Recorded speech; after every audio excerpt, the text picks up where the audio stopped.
Assalamualaikum warahmatullahi wabarakatuh. Waalaikumsalam warahmatullahi wabarakatuh. Ya, selamat datang di channel kami Acarita Pak Andi Jamal. Ya, Siap. saudara saya ini. Begini, saya tanya Pak Andi Jamal, ya, yang dikenal ini Pak Betel ya. Saya dengar bahwa saudara adalah salah satu pengacara pemalsuan uangnya yang sekarang jadi terdakwa, yang apakah namanya ya, yang terdakwanya itu adalah Anar Sampetoding. Ya, betul itu. Apakah saudara Andi Jamaluddin ini pengacaranya Anar Sampetoding? Ya, pada dasarnya Anar ini salah satu tokoh dan salah satu kerajaan yang ada di Sulawesi Selatan, dan keturunan raja berada di Sulawesi Selatan. Mereka ini dikriminalisasi oleh beberapa penyidik, oknum penyidik, baik dari awal oknum polisi maupun jaksa. Begitu ya? Iya, dikriminalisasi. Iya. Saya lihat di berita beberapa di TikTok bahwa Anar Sampetoding ini pernah didatangi oleh oknum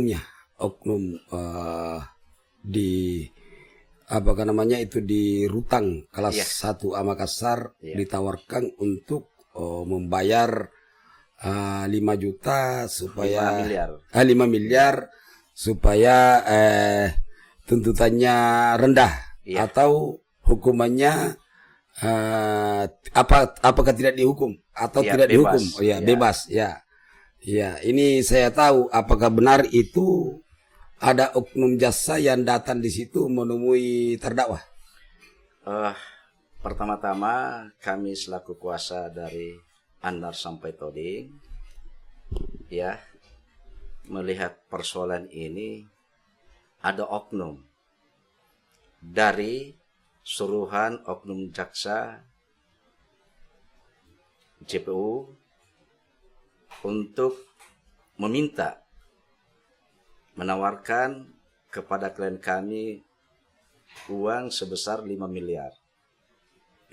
Jadi kami sudah klarifikasi jauh sebelumnya oknum pengacara ini, dan saya pernah ketemu, saya sudah pernah bicara, dan banyak lagi teman-teman yang mendengar bahasa itu. Ada teman saya juga namanya Dembeta. Dembeta itu yang dengar. Yang saya dengar, dia juga dengar juga. Jadi dia datang ya dari awal, dia mau masuk dalam tim kuasa Anhar. Oh, jadi yang datang ini bukan tim kuasa hukumnya, bukan? Bukan. Jadi saya sampaikan, kalau dia masuk dalam tim kuasa Pak Anhar, maka saya mundur. Saya tahu ini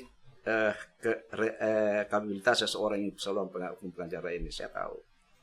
Ya, saya lihat ini kan di apakah namanya itu di media itu, di TikTok itu, pengacara yang dimasuk ini menyangkal bahwa dia pernah klarifikasi. Iya, itu haknya menyangkal. Gitu. Tetapi saya tidak suka orang yang suka berbohong. Dia sendiri mengatakan, berbicara di hadapan saya, ada Anar, ada Dembeta. Ini masalah ini sudah lama. Sejak dia mau masuk, bulan 6 mulai dia berbicara. Bulan 7 sampai Agustus.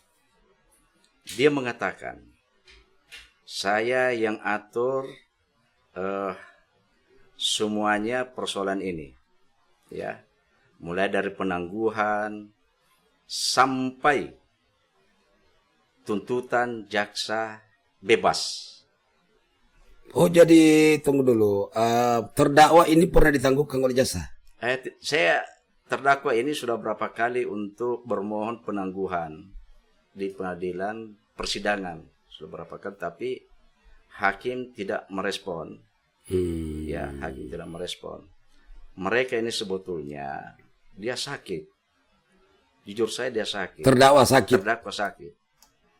Tetapi dalam persoalan ini, ya, saya bahas dari awal sebelum masuk permintaan jaksa, oknum jaksa melalui oknum pengacara, ya 5 miliar. Anar dijadikan sebagai DPO tersangka dan mempunyai uang 700 triliun. Ini di berita. Ya, yang jadikan DPO ini siapa? Dari pihak mana? Pihak kejaksaan atau pihak polisi? Ini berita. Berita ya? Ini viral, ini berita.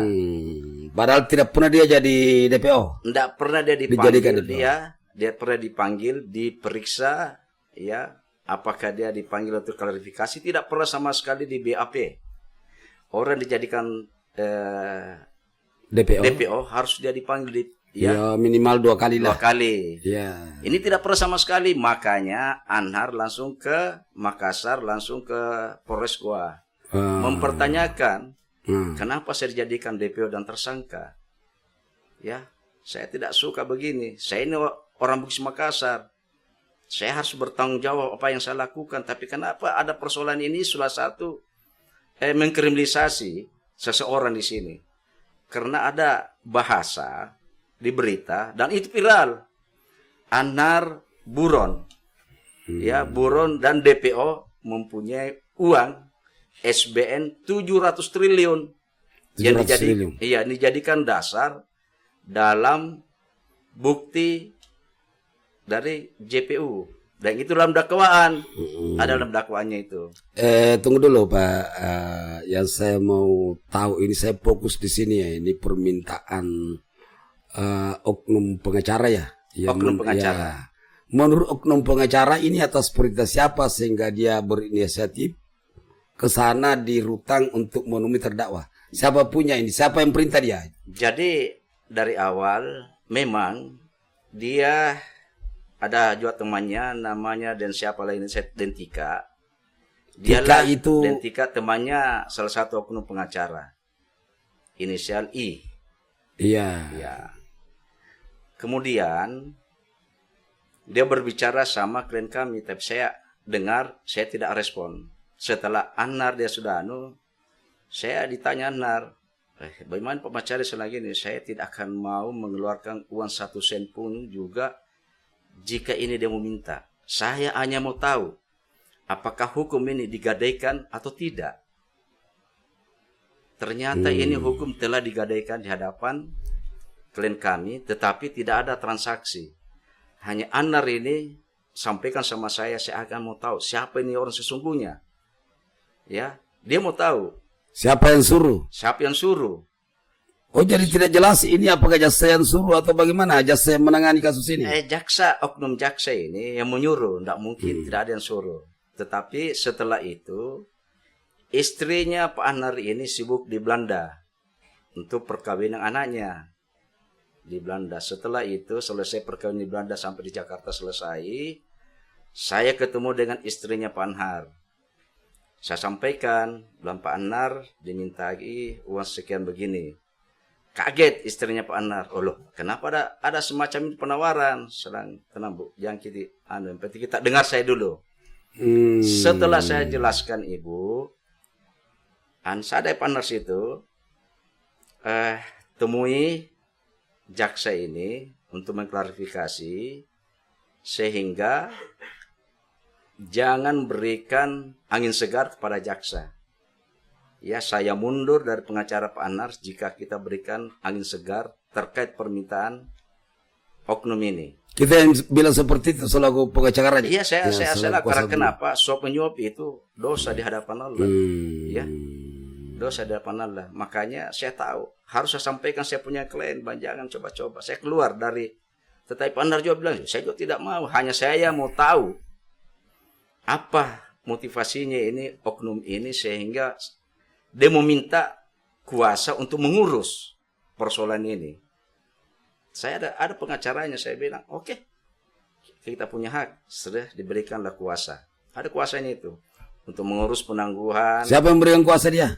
Anhar berikan kuasa untuk mengurus penangguhan dengan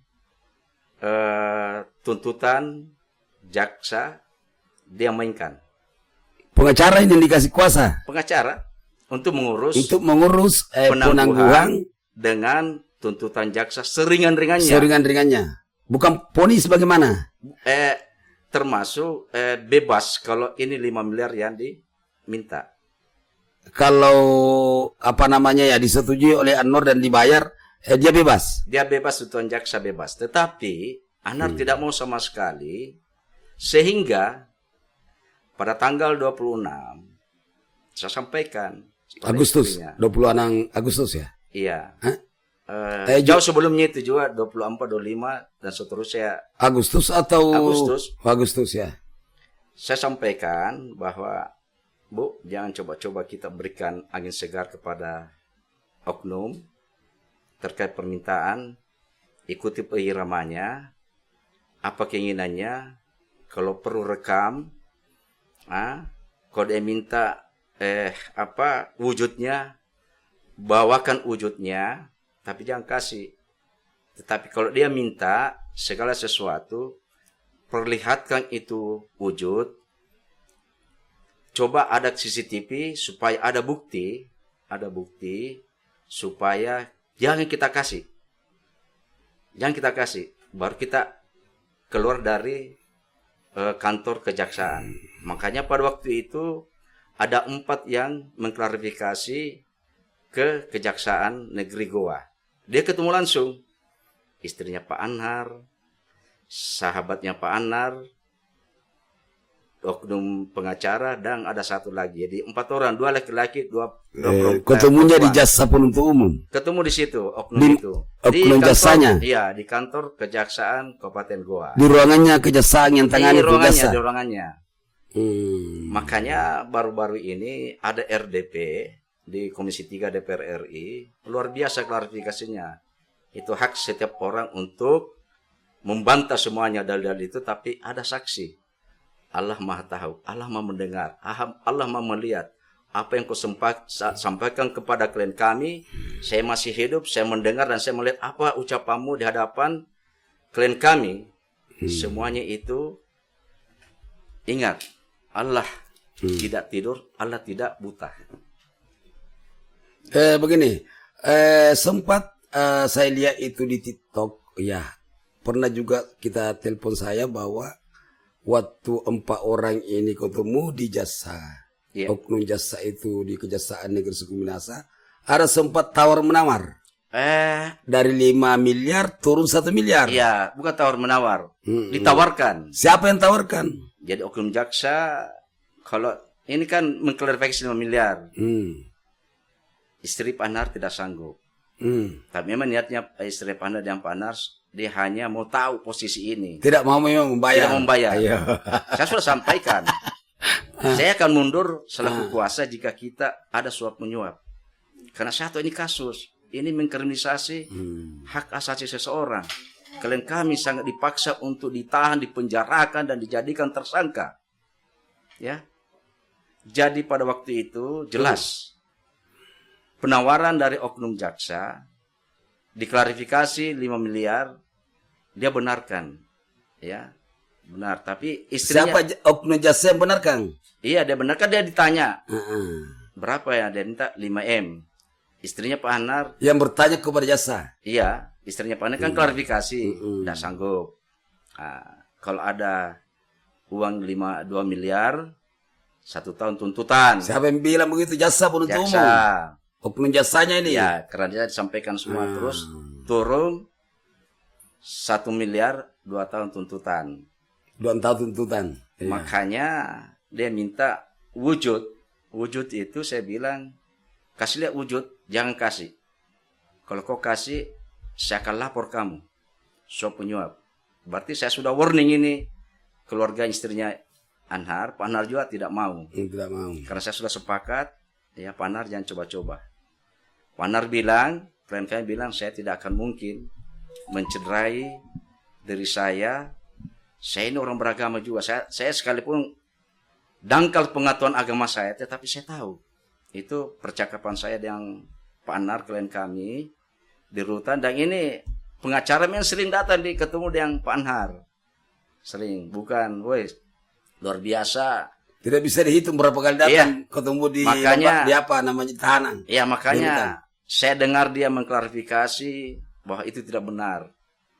Itu haknya berbahasa itu. Tapi ada Allah. Jangan bohong. Tunggu dulu.